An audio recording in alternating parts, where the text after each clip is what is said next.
Now the barbarians straightway began to despair of winning the war and were considering how they might withdraw from Rome, inasmuch as they had suffered the ravages both of the pestilence and of the enemy, and were now reduced from many tens of thousands to a few men, and, not least of all, they were in a state of distress by reason of the famine, and while in name they were carrying on a siege, they were in fact being besieged by their opponents and were shut off from all necessities. And when they learned that still another army had come to their enemy from Byzantium both by land and by sea, not being informed as to its actual size, but supposing it to be as large as the free play of rumor was able to make it, they became terrified at the danger and began to plan for their departure. They accordingly sent 3 envoys to Rome, one of whom was a Roman of note among the Goths, and he, coming before Belisarius, spoke as follows: that the war has not turned out to the advantage of either side each of us knows well, since we both have had actual experience of its hardships. For why should anyone in either army deny facts of which neither now remains in ignorance? And no one, I think, could deny, at least no one who does not lack understanding, that it is only senseless men who choose to go on suffering indefinitely merely to satisfy the contentious spirit which moves them for the moment, and refuse to find a solution of the troubles which harass them. And whenever this situation arises, it is the duty of the commanders on both sides not to sacrifice the lives of their subjects to their own glory, but to choose the course which is just and expedient, not for themselves alone, but also for their opponents, and thus to put an end to present hardships. For moderation in one's demands affords a way out of all difficulties, but it is the very nature of contentiousness that it cannot accomplish any of the objects which are essential.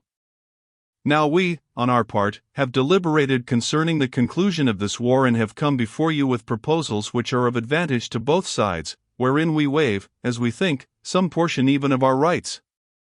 And see to it that you likewise in your deliberations do not yield to a spirit of contentiousness respecting us and thus destroy yourselves as well as us, in preference to choosing the course which will be of advantage to yourselves. And it is fitting that both sides should state their case, not in continuous speech, but each interrupting the other on the spur of the moment, if anything that is said shall seem inappropriate. For in this way each side will be able to say briefly whatever it is minded to say, and at the same time the essential things will be accomplished. Belisarius replied, "There will be nothing to prevent the debate from proceeding in the manner you suggest, only let the words spoken by you be words of peace and of justice." So the ambassadors of the Goths in their turn said, "You have done us an injustice, O Romans, in taking up arms wrongfully against us, your friends and allies. And what we shall say is, we think, well known to each one of you as well as to ourselves. For the Goths did not obtain the land of Italy by wresting it from the Romans by force, but Odoacer in former times dethroned the emperor, changed the government of Italy to a tyranny, and so held it, 157, and Zeno, who then held the power of the East, though he wished to avenge his partner in the imperial office and to free this land from the usurper, was unable to destroy the authority of Odoacer.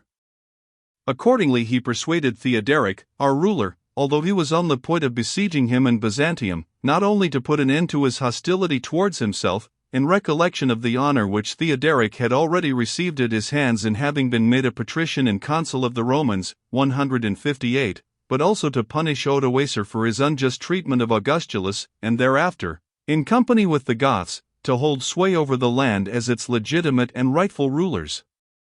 It was in this way, therefore, that we took over the dominion of Italy, and we have preserved both the laws and the form of government as strictly as any who have ever been Roman emperors, and there is absolutely no law, either written or unwritten, introduced by Theoderic or by any of his successors on the throne of the Goths.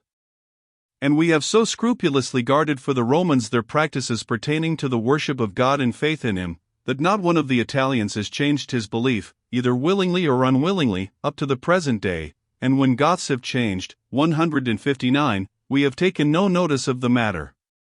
And indeed the sanctuaries of the Romans have received from us the highest honor, for no one who has taken refuge in any of them has ever been treated with violence by any man, nay, more, the Romans themselves have continued to hold all the offices of the state, and not a single Goth has had a share in them.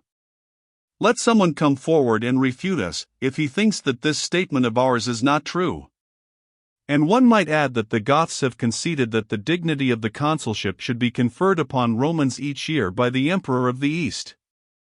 Such has been the course followed by us, but you, on your side, did not take the part of Italy while it was suffering at the hands of the barbarians in Odoacer, although it was not for a short time, but for 10 years, that he treated the land outrageously, but now you do violence to us who have acquired it legitimately, though you have no business here. Do you therefore depart hence out of our way, keeping both that which is your own and whatever you have gained by plunder?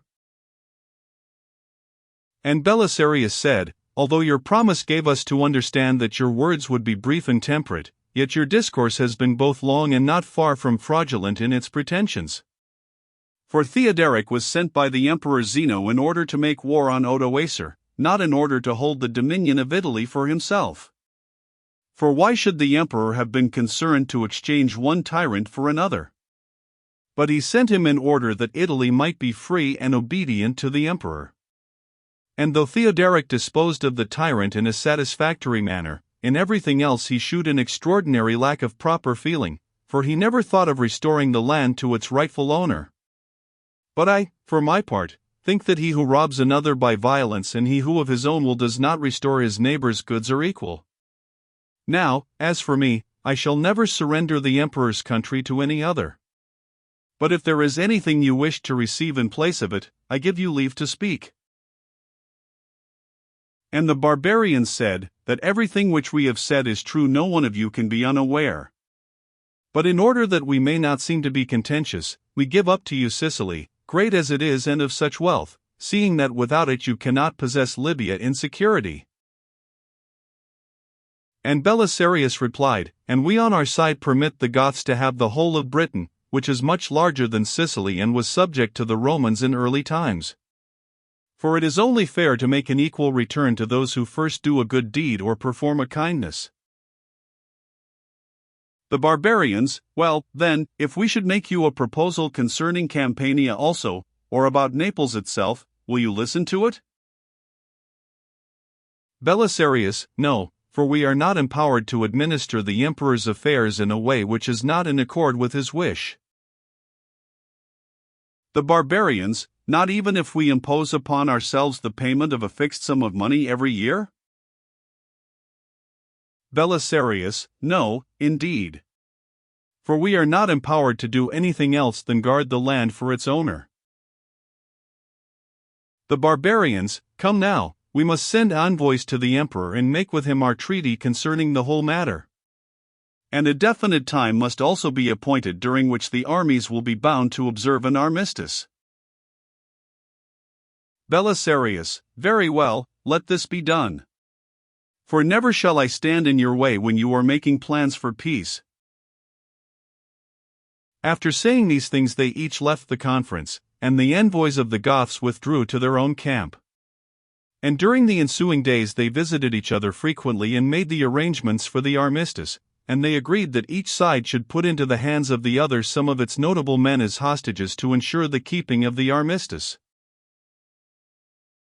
Footnotes 157, 476 AD cf. Book V, I 6-8 and note 158, cf. Book V, I 10-11.